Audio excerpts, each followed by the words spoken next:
আমি নিজেকে অত্যন্ত সৌভাগ্যবান মনে করছি এত সব ইয়াং ছেলে মেয়েদের সামনে আমার কিছু বলার চেয়ে আমি অ্যাকচুয়ালি আমরা ফটোগ্রাফার, আমরা বলার চেয়ে ছবিতে যা বলার ছবিতেই বলি।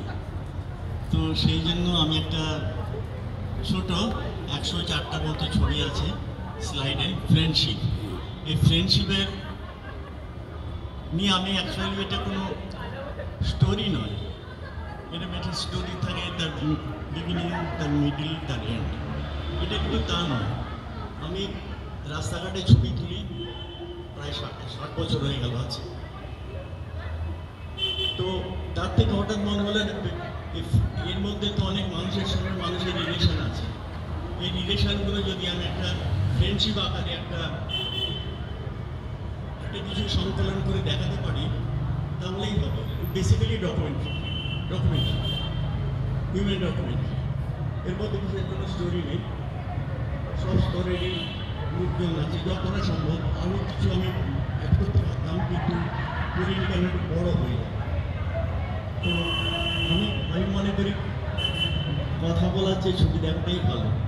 এই বৃষের সঙ্গে আপনার যে ব্যাপারটা, সেটা যদি আপনি ছোট্ট করে ঘটনাটি, যদি এটা অনেকের জানাও উচিত। হ্যাঁ, আমি বলেছি গল্প, কিন্তু আমরা চাই যে আপনার মুখ থেকে ছোট্ট করে 2 মিনিটে 4 মিনিটে আপনি যদি বলেন। আর প্রথমটা দেখুন,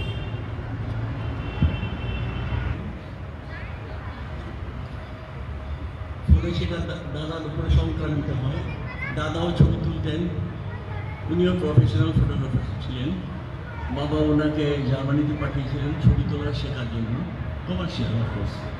উনি জার্মানিতে 2 বছর ফুল টাইম কোর্স করেছিলেন, রেসিডেন্সিয়াল কোর্স।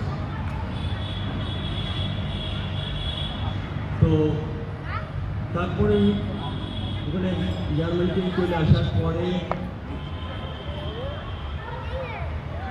কলকাতায় সবচেয়ে বড় কমার্শিয়াল অ্যাডভার্টাইজিং ফটোগ্রাফার হিসেবে কাজ করতেন। কিন্তু আমার ওই বড়টা শখটা ছিল কলেজে পড়ার সময় অনেক বই কেনা, ফটোগ্রাফি স্পেশাল ম্যাগাজিন। সেগুলো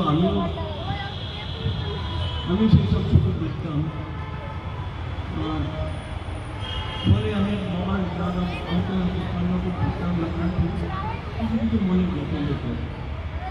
তোদের কলকাতায় একটা নিশ্চিত ফ্যামিলিও কন্টিনিউ ওটা হয়েছিল। কিন্তু আমার ইচ্ছে করে বাইরে পাঠাবো, আমরা আমাদেরকে সবাই